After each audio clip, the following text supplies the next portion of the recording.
Hello guys, welcome back to my channel once again. Hope you are doing well. Times of India का editorial पढ़ना start करते हैं। First of all we will discuss parts of speech, examples and its nature also. And if you are watching first time my channel, do subscribe it. Now let's start. First one is acquisition. Acquisition, इसका जो parts of speech, इसका जो nature है वो noun है। It means the act of obtaining और buying something. कुछ अर्जित लेना या खरीद लेने की जो क्रिया होती है, this is called acquisition. Means कुछ प्राप्त करना, एक्वाइर करना, प्राप्त करना। एग्जाम्पल देखते हैं। Supreme Court's varied verdicts on state acquisition of private properties have been confusing. Supreme Court के बहुत सारे जो verdicts आ रहे हैं, बहुत सारे इनके जो फैसले आ रहे हैं स्टेट एक्विजिशन पे, स्टेट जो प्राइवेट प्रॉपर्टीज को स्टेट जो एक्वायर कर रही है, उसको जो ले रही है, उसके जो फैसले आ रहे हैं वो बहुत ज़्यादा कंफ्यूजिंग है। Next one is substantive. इसका जो पार्ट्स ऑफ स्पीच, इसका जो नेचर है वो नाउन एंड एडजेक्टिव बोथ है। मीन्स इसको हम एज ए नाउन और एज एन एडजेक्टिव दोनों तरह से हम इसको यूज कर सकते हैं। सब्सटेंटिव जो वर्ड है, it can be used for an very very important thing. जब हम कोई बहुत इंपॉर्टेंट चीज़ को शो करना चाहते हैं, बताना चाहते हैं, तो उसके लिए हम इस वर्ड को यूज करते हैं। Having a firm basis in reality और so important, meaningful and considerable, there is no substantive evidence for the efficacy of these drugs. कह रहे हैं जो ड्रग्स हैं, इनकी इफिकेसी के लिए, इनकी प्रभावकारिता के लिए कोई बहुत ज़्यादा सब्सटेंटिव या एविडेंस नहीं है। इंपॉर्टेंट या मीनिंगफुल जो है वो इसके बहुत ज़्यादा एविडेंस नहीं है, इसके प्रूफ नहीं है। Having a separate and independent existence, भी हम इसको बोल सकते हैं कि सेपरेट और इंडिपेंडेंट जिसका अस्तित्व, जिनका एग्जिस्टेंस होता है, they are also called as substantive. Next word is interpretation. इसका जो पार्ट्स ऑफ स्पीच, इसका जो नेचर है वो नाउन है। इंटरप्रिटेशन मीन्स किसी भी चीज़ को एक्सप्लेन करना, एंड एक्सप्लेनेशन और अंडरस्टैंडिंग ऑफ समथिंग, किसी बात की व्याख्या करना, उसको समझना या डिस्कस करना, this is called as an interpretation. Judicial interpretation doesn't always lead to clarity. कई बार क्या होता है कि जजेस की जब बेंच बैठती है, जजेस की जो बेंच 9 जज या 7 जजेस की जो बेंच होती है, तो वो कई बार डिसीजन इस तरह से देते हैं कि उनका जो इंटरप्रिटेशन है वो हमको समझ में नहीं आता है। Next one is uphold. इसका जो पार्ट्स ऑफ स्पीच, इसका जो नेचर है वो वर्ब है। Uphold means to support a decision etcetera, especially when other people are against it. किसी निर्णय का समर्थन करना, बेसिकली जब लोग उसके विरोध में हों। The decision was appealed by the bench of 9 जजेस इन 1977। ये जो डिसीजन था वो इसका सपोर्ट किया गया था 9 जजेस के द्वारा in 1977. Next one is restoration. इसका जो पार्ट्स ऑफ स्पीच, इसका जो नेचर है वो नाउन है। रेस्टोरेशन मीन्स कि उसको अपने पुराने रूप में लाना या वापस लाना, चेंज लाना, this is called as a restoration. जैसे कि रेस्टोरेशन पीरियड, इंग्लिश लिटरेचर में अगर आपने पढ़ा होगा तो restoration period, the return of something to its original condition, the things that are done to achieve this. किसी वस्तु की मूल दिशा में वापसी होना, मरम्मत करना, जीर्णोद्धार कराना, या मीन्स वो जैसा था उसी कंडीशन में उसको वापस लाना, या उसको चेंज करने के लिए जब कुछ नए कदम उठाते हैं, this is called as a restoration. The house is in need of restoration. इस घर को जो वो रेस्टोरेशन की जरूरत है, मीन्स इस घर को रेस्टोरेशन की, जीर्णोद्धार कराने की जरूरत है। The return of something to its original owner, means जो वस्तु जैसी थी उसको अपने मालिक को वैसे ही वापस करना, ये जो वस्तु जैसी थी उसको वैसे ही उसको फिर से कंप्लीट करना है, उसको वैसे उसको चेंज करना पुरानी कंडीशन में जैसा था। So all the important words of this topic are completed. इस टॉपिक के जितने भी इम्पोर्टेंट वर्ड्स थे वो हम लोगों ने डिस्कस कर लिए। Now come to the point. Today's topic is, आज का जो टॉपिक है, a matter of trust, means विश्वास की बात। मैटर मीन्स बात, मामला जिसको हम लोग बोलते हैं। ऑफ ट्रस्ट मीन्स विश्वास, कि जो बात है, अगर जिस चीज़ की हम बात करेंगे तो वो कि विश्वास की बात होनी चाहिए, कि हम किस बात पर कितना विश्वास कर सकते हैं।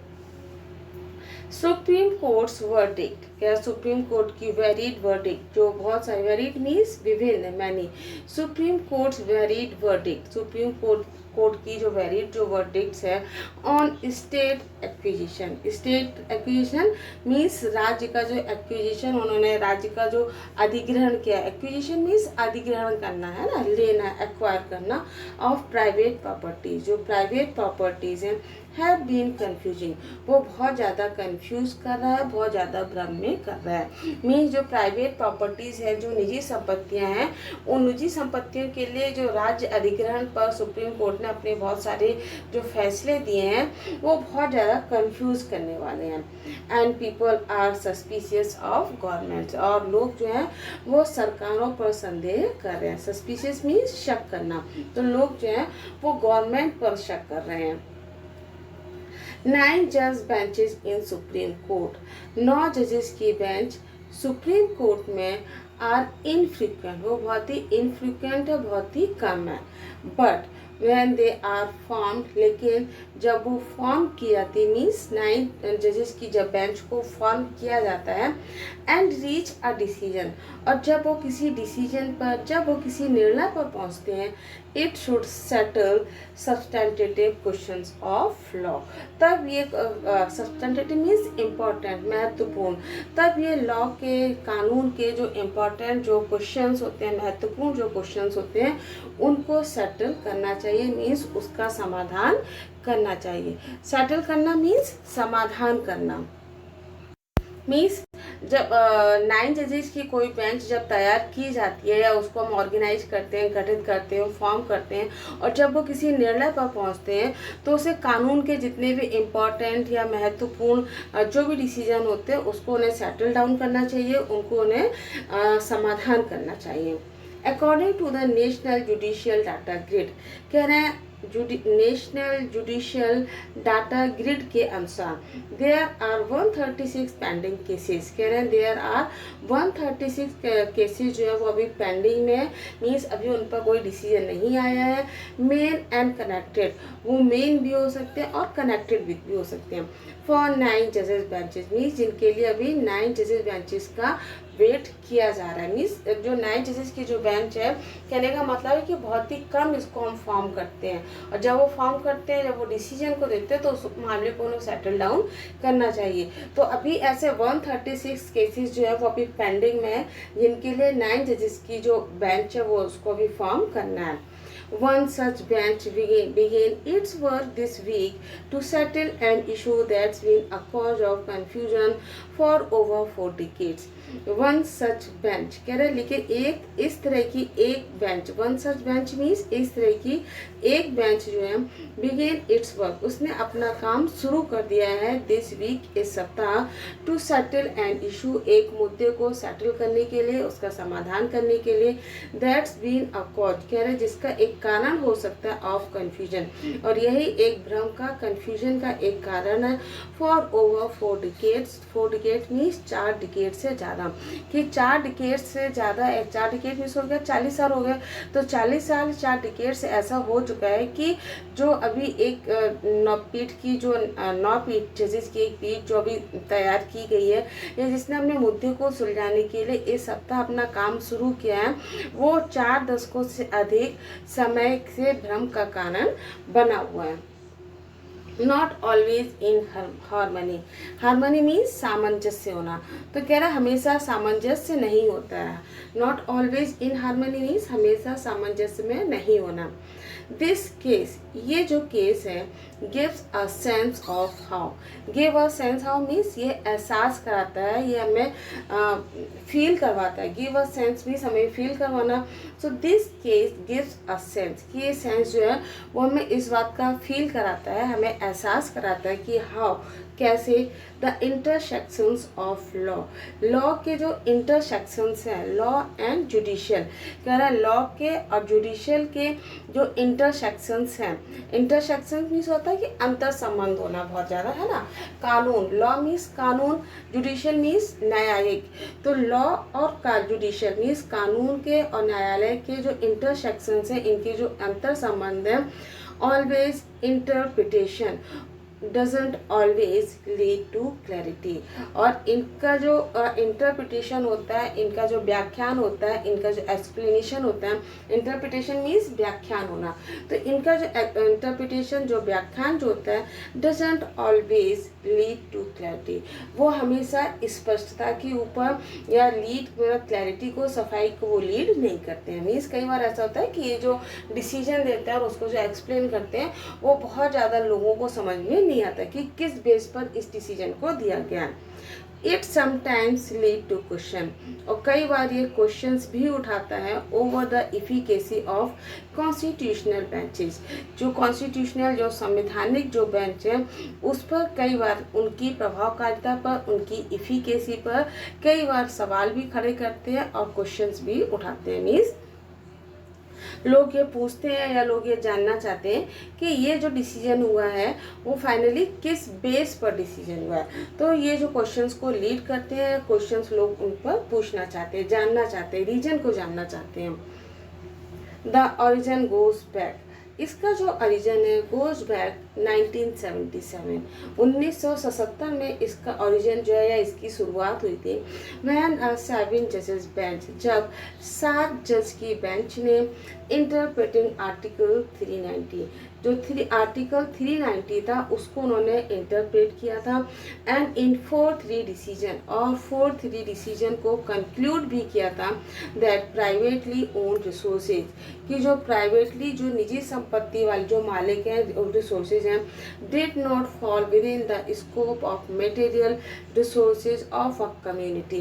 कम्युनिटी मीन्स एक पर्टिकुलर हम समुदाय जिसको बोलेंगे, तो उन्होंने कहा था कि उनके फैसले से निष्कर्ष निकला, कंक्लूडेड मीन्स निष्कर्ष निकला कि जो निजी स्वामित्व वाले जो संसाधन हैं, प्राइवेटली ओन्ड रिसोर्सेज मीन्स निजी संपत्ति वाले संसाधन वाले जो स्वामित्व हैं वो किसी समुदाय के, किसी कम्युनिटी के भौतिक संसाधन, मटेरियल रिसोर्सेज मीन्स भौतिक संसाधन, तो भौतिक संसाधन के स्कोप मीन्स दायरे में, तो भौतिक संसाधन के दायरे में नहीं आते हैं। डिड नॉट फॉल मीन्स नहीं आते हैं, मीन्स इसकी उत्पत्ति या इसके डिसीजन की स्टार्टिंग जो है या इस तरह की बेंचेस की 1977 में हुई थी, जब 7 न्यायाधीश की पीठ ने अनुच्छेद या आर्टिकल 39 में ये व्याख्यान करते हुए, इंटरप्रेट करते हुए 4-3 मामले का निष्कर्ष निकाला, कंक्लूड निकाला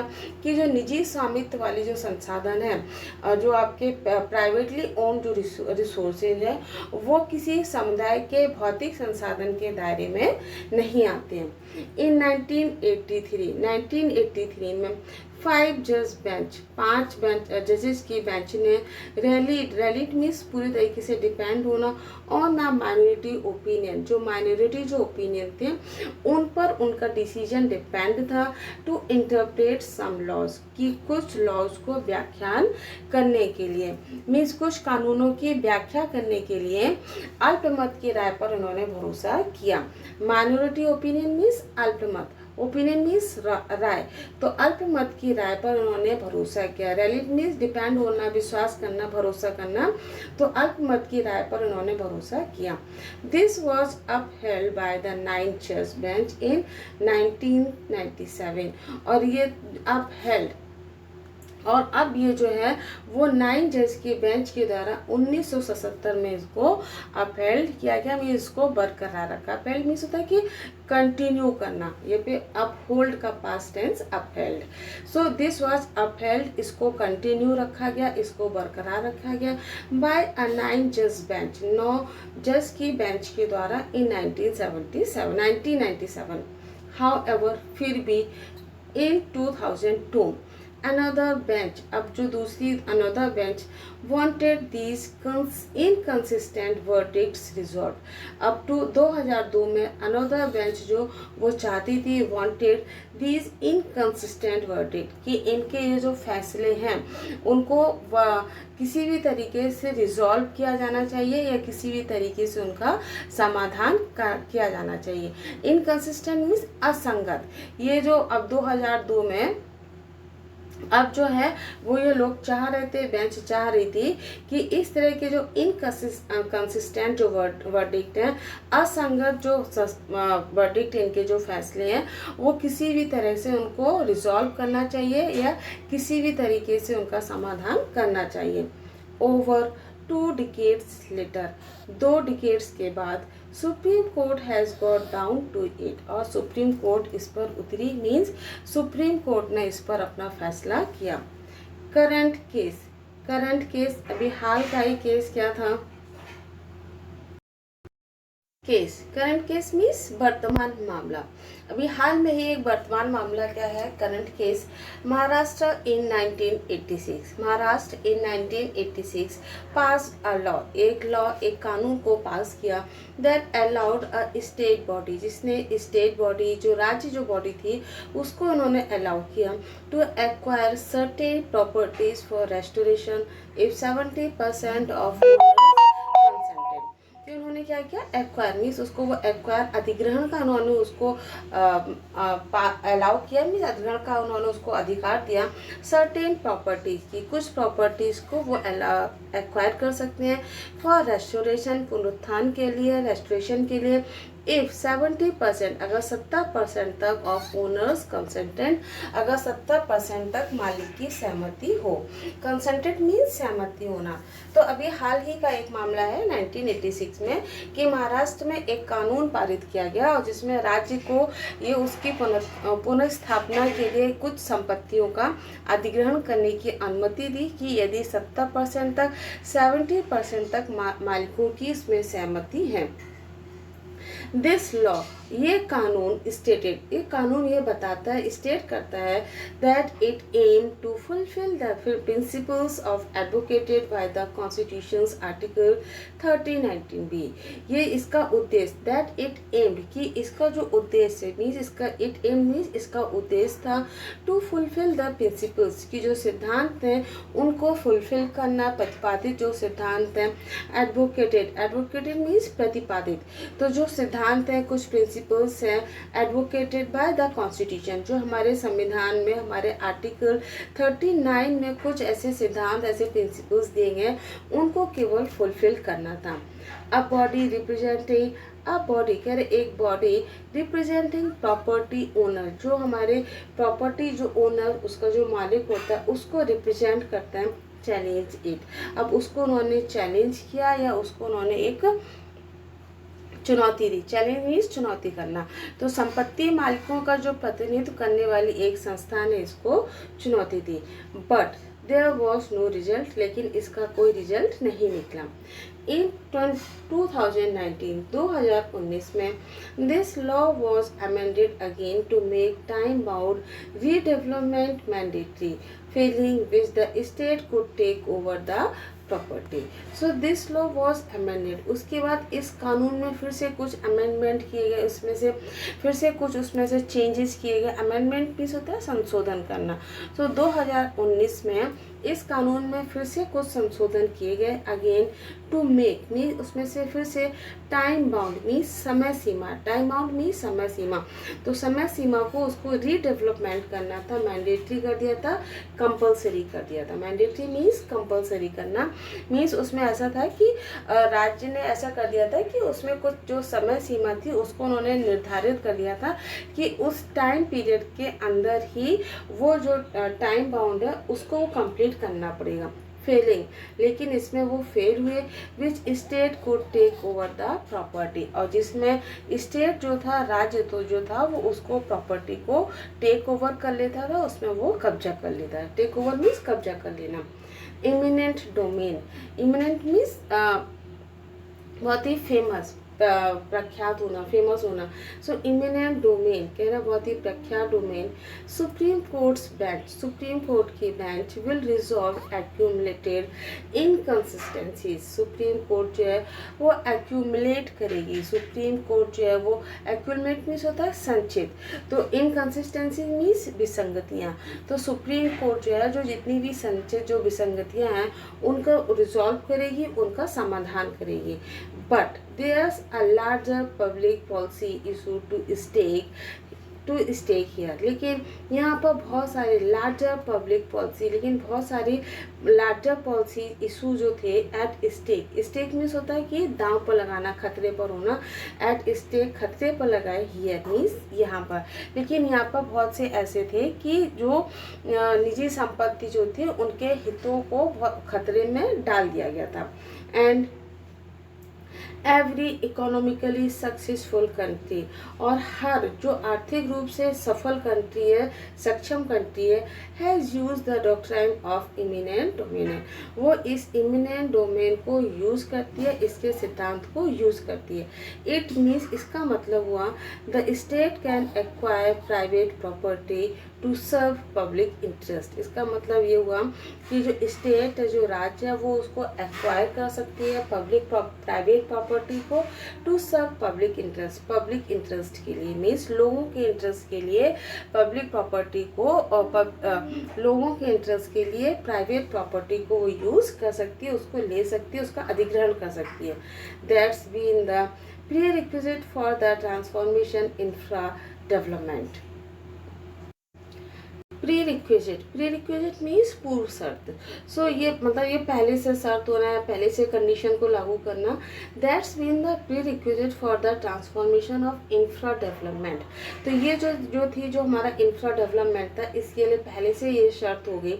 द की हाउ एवर, लेकिन फिर भी जो की, जो चाबी, however is that there has to be trust in the claim that forcible acquisition of private property for the public purpose. लेकिन इसके लिए फिर भी इसका जो हम बोल सकते हैं, द की मीन्स इसका चाबी होना, या मेन पॉइंट हम इसको बोलेंगे that there has to be trust, एक विश्वास होना चाहिए। Has to be trust means विश्वास होना चाहिए, किसमें?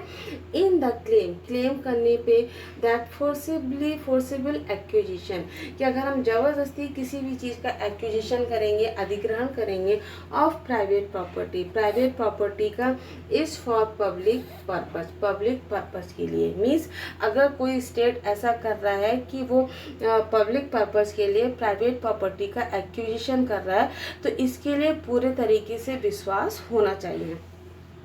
Trust missing element. अब विश्वास कहाँ पर है, ट्रस्ट कहाँ पर, और मिसिंग एलिमेंट। अब इसमें से कुछ गायब क्या है, गायब तत्व क्या है? प्रॉपर्टी ओनर्स, प्रॉपर्टी के जो ओनर्स, जो मालिक होते हैं इन महाराष्ट्र में, हु आर लिटिगेट मीन्स होता है मुकदमेबाजी करना। Who are litigating believe the law's real intent to help the real estate firms. वो मीन्स जो ये विश्वास करते हैं कि लॉज रियल इंटेंट, कि लॉ जो कानून है उसका real purpose, intent means purpose होना, उसका उद्देश्य होना, मकसद होना, to help real estate firms, कि वाकई में वो रियल एस्टेट की हेल्प करना चाहते हैं, है ना। So now similar distrust among farmers, कह रहे इसी तरह से अविश्वास, डिस्ट्रस्ट मीन्स अविश्वास, अमंग फार्मर्स के बीच में, has also stealth adjustment in the India's land acquisition legislature. और इसी तरह का जो अविश्वास जो था, वो भी भारत का जो भूमि अधिग्रहण था, कानून के समायोजन को भी रोक दिया गया था। स्टॉल मीन्स रोक देना, एडजस्ट मीन्स समायोजन करना, तो इस तरह का जो समायोजन था उसको भी रोक दिया गया था। Supreme Court's inconsistency across benches has created avoidable delays.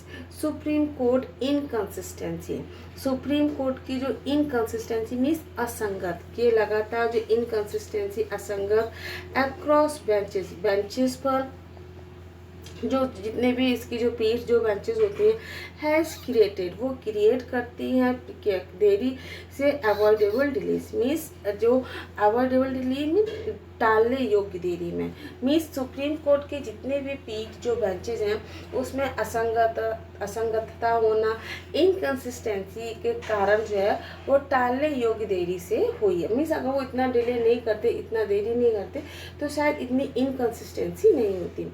It should and this time, शायद अब इसका एंड हो जाना चाहिए, अब इसका ख़त्म हो जाना चाहिए।